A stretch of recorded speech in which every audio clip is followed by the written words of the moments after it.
Welcome everyone to our new 2024-2025 season of the Bowling Promotion Tour. This is our third match of 24, and it's the men's doubles semifinal match featuring the number 2 seeded team of Philip Manning of England and Mike de Boer from the Netherlands versus the 3 seeds of Arenui Ambiehl of France, teamed with England's Joe Crook. This is Baker doubles competition, and that each team member bowls every other frame in our one-game match. The winners of this match will take on the top seeds Kenny Bio of France and David Barak of Slovakia. We are back with another 24 exciting matches for you, including doubles, team, women's, and masters singles competition featuring bowlers from 8 different countries. All our competitors have bowled 18 games of qualifying at various locations around France, and we are here at Bowling La Sphère in Fontaine, Comte, about 200 miles southwest of Paris, for our televised final. It will be Philip Manning and Mike de Boer on the left lane today, and Arenui Ambiehl and Joe Crook on the right. And in the first 2 matches we saw on the women's doubles, the left lane had yielded the higher scores. So let's see how Manning and de Boer make out on that lane. And here we go, Ambiehl and Crook against de Boer and Manning, the number 2 and number 3 seeds. It's our semifinal, with the winners going up against number 1 seed Kenny Bio and David Barak. So here we go. It will be Philip Manning on the left lane. And we are on the Gateway Arch oil pattern as usual, 42 feet, 9.3 to 1 ratio, 26 mils of oil, the pocket fairly accessible. And here is Manning's first shot down the track and rips the rack apart. So great shot there to kick things off by Manning. And watch this release, gets through the ball very nicely. Good leverage and all that power to the pins and slap it out for the strike. Here's our first look at young Ambiehl, only 17 years old. He throws that purple hammer out to the dry, turns it up, and dead flush through to the pocket right there. Matches Manning's strike. And we are off. Both these teams bowl very fast, so it should be a fairly short match. Here's Ambiehl. Watch him take that purple hammer and put it out to the dry and turn it right through the pocket for a perfect strike. Here's our first look at Mike de Boer. He's also a two-hander and also with a purple, only he's left of target. And that ball hooks quite a bit and goes through the beak for the baby split. And about a 50-50 percentage of making this spare. Let's see how he does cross lane at the baby split.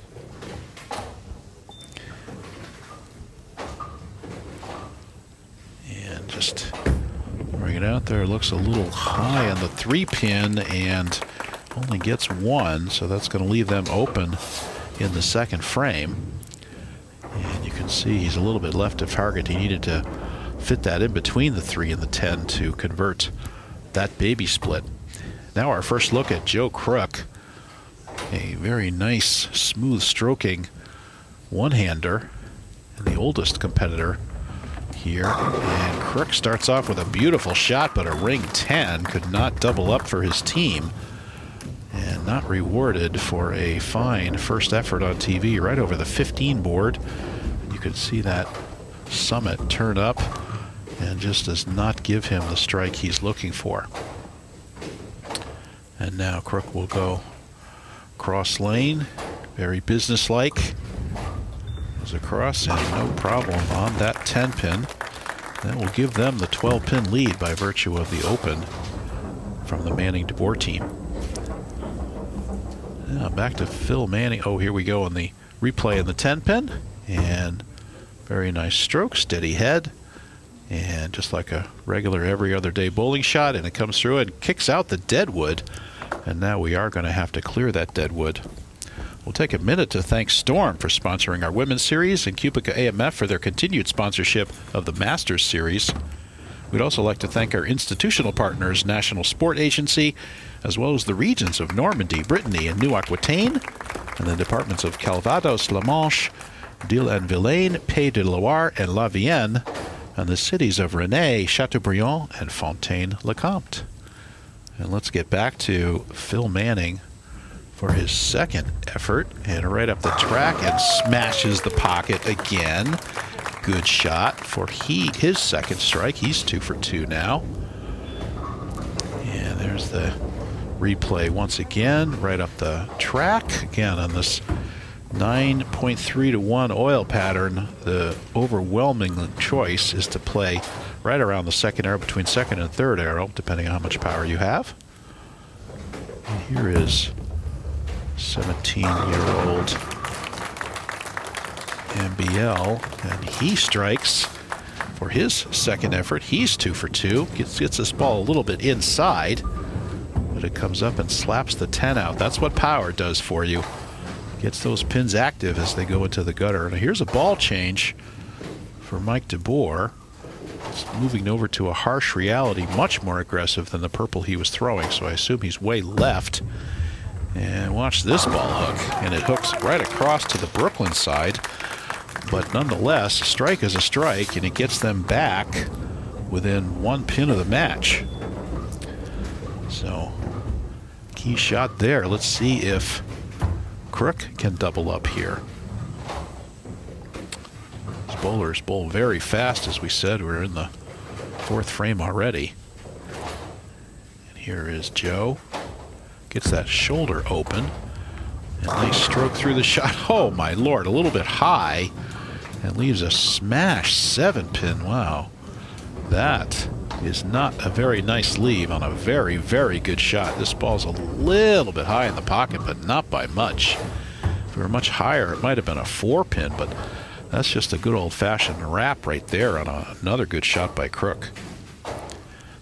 And now he'll go cross lane with the spare ball towards the 7-pin, and he pulls by it to open.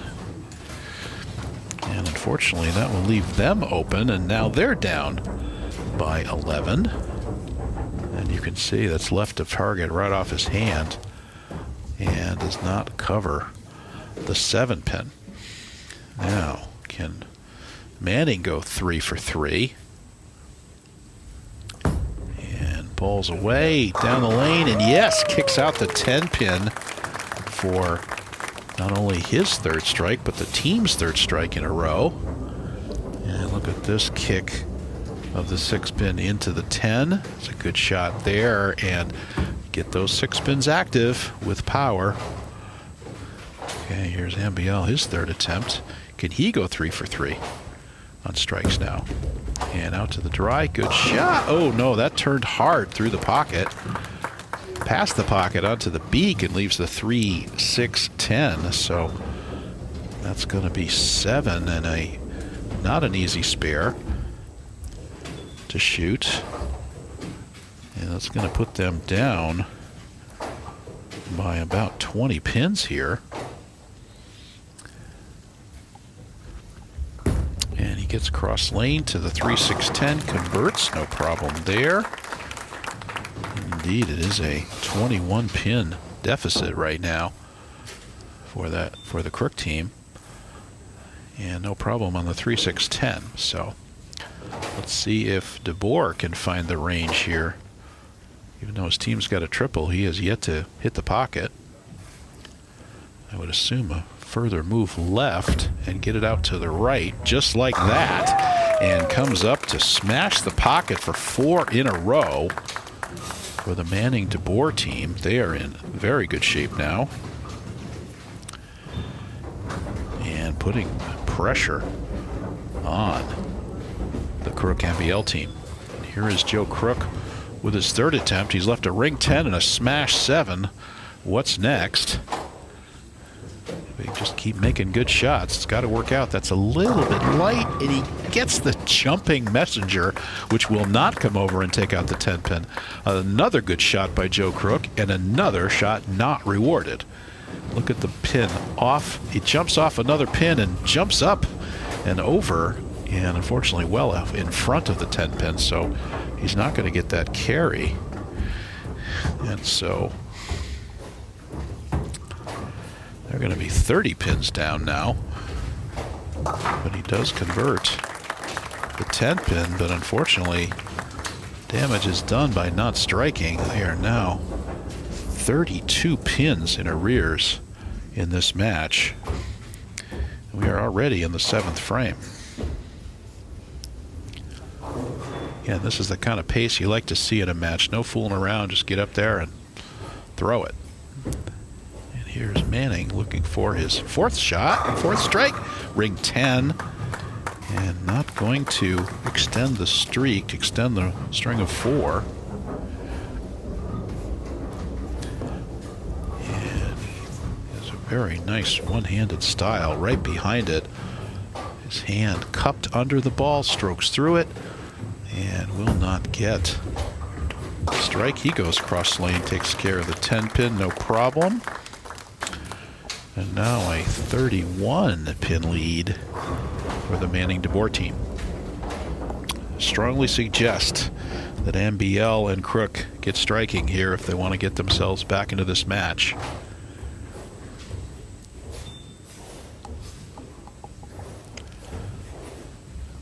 And gets it out to the dry, turns it up, slaps the 10 again.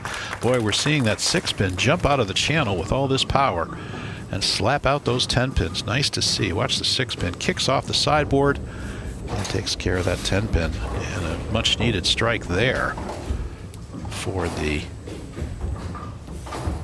Ambiehl team. Here's Mike de Boer. He flushed the last one. Can he flush another one? Gets it out, turns it up. Perfect shot. Look at that harsh reality go through those pins. Shrapnel left there. And a really, really good shot. And you could see the ball just splitting the 8-9 and taking all the pins off the deck. So here is Crook. 0 for 3. 3 great shots, no strikes to show for it. Let's see what he can do here. There's another good shot. And he gets the spinner on the 7 pin. Finally gets a carry in at the perfect time because he gets the strike and the double. So very important shot there for Joe Crook. And he does get it. So now the lead is only 20.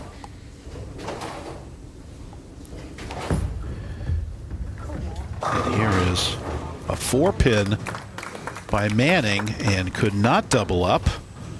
And they were just about ready to put the match out of reach if he could have carried this, but he does not. So it's going to give the Ambiehl Crook team a chance to get back into this. He could not extend the streak. And let's put them at 227 max. And guess what? The max of the other team is also 227. So if they can come up with another strike or two here, they can catch up. Huge shot here for young Ambiehl. He's only 17, and he'll put some pressure right away in your young career. And, oh, gets the trip on the 4. Huge shot there to get them within 10. And keep that 227 alive. Look at him turn that up. You can see the oil amass on the ball. He gets it up a little bit high, kicks out the 4 pin, and huge shot under pressure right there.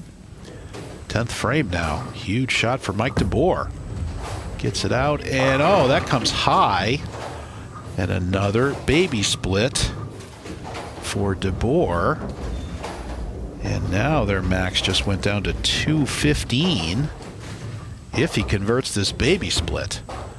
And it comes up a little bit high. And look at the 3 pin, excuse me, the 6 pin kick out of there to leave the baby split. He missed it last time. He essentially needs it now to stay in the match. And he makes it. Great cover there. And now, count very important. And Joe Crook is going to have to get up and get at least the first one.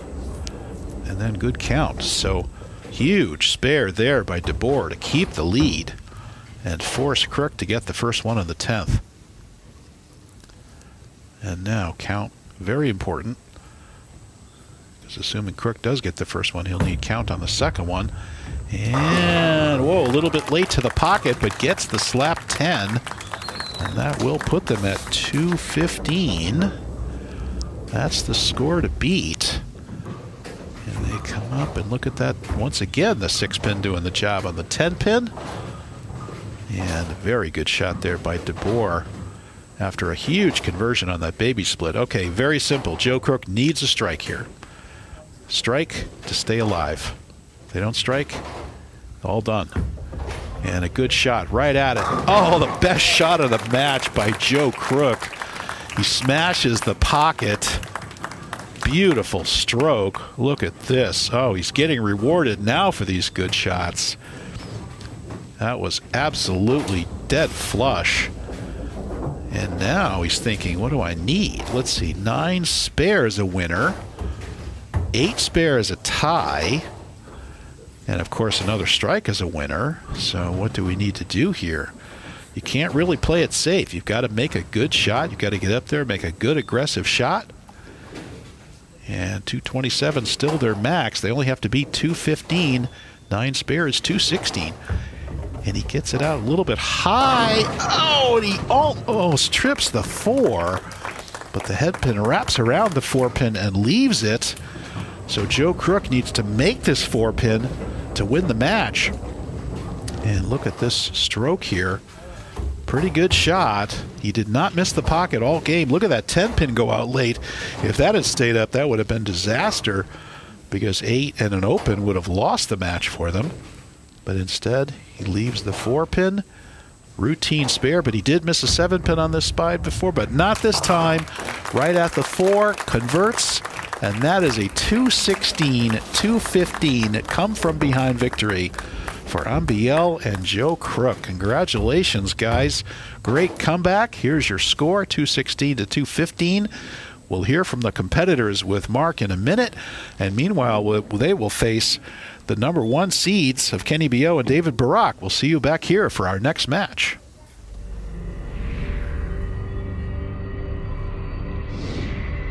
Alongside Phil Manning, of course, I've been calling him the machine ever since this matchup. Phil, it was a tremendous game. It felt like there were 2 parts to it, though, in this match. There was the part in the beginning where you guys were performing optimally, getting those strikes, just back-to-back, strike after strike, and then the midsection, if you will, where the other team was able to raise their hand, raise their game. Yeah, it was honestly a game of 2 halves. Like I know we went down early on, so we had the open, but then we turned it around and we did exactly what we needed to do to make them turn up, and just at the right time when we needed to make sure we kept that momentum going. Just didn't quite go our way, but then they fed off the opportunity that we gave them, even though we didn't, it wasn't like we made a big mistake.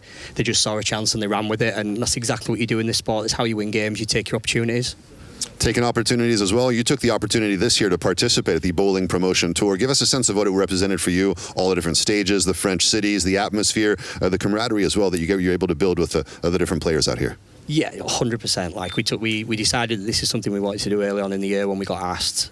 We weren't sure what to expect. We thought it'd be a little bit formal, but it's ended up turning out to be more of like a friendship situation. Yeah, we've built well, and there's been some really good competitors here. But if anything, the biggest thing I want to take away from this is the friendships that we've made, and how relaxed of an atmosphere it's been that's allowed everybody, including myself, on a number of occasions to turn up and perform. And that's exactly the environment you need to perform as an athlete. You need to make sure you've got a good, relaxed situation. That's exactly what this has been. Awesome. Thank you so much, Phil the Machine Manning. And moving on now, indeed, with the one half of the winning team that'll be moving all the way into the final, the Bowling Promotion Tour. Congratulations, Joe. What a job it was. A game of 2 halves. We were talking about that with Phil. The first half wasn't very much in your favor, but boy, oh boy, towards the end, you guys took it to next level material. Yeah, absolutely. They struck early on, so do we. And then the open from Mike, we thought, yes, we've got this. Put a few shots down, thought, fantastic. That just didn't go. Opened, I thought, God, we really need to get back going here. Arenui and I, we worked well together as a team. We sort of strung some strikes together at the end. They weren't getting the strikes, we got the strikes, and the last frame, I heart in my mouth, like, oh my gosh. Made the spare and obviously took it by 1, so really, really happy for the team, both Arenui and I. And now looking ahead, boy, this is going to be an interesting one. The Battle of the Giants coming up next for the final and the title. Yeah, absolutely. These two are phenomenal bowlers. But let's say we've got 1 game ahead. We've got 5 shots each, and we'll see what can happen. I think we can do it. Well, let's find out, ladies and gentlemen, next time, indeed, on the show. Thank you so much, Joe, for the insight. And Joe and Mike, can they get the job done? Indeed, that's the question we have for you. The big Q, we get the answer very soon. Thank you for being with us right here on One Sports.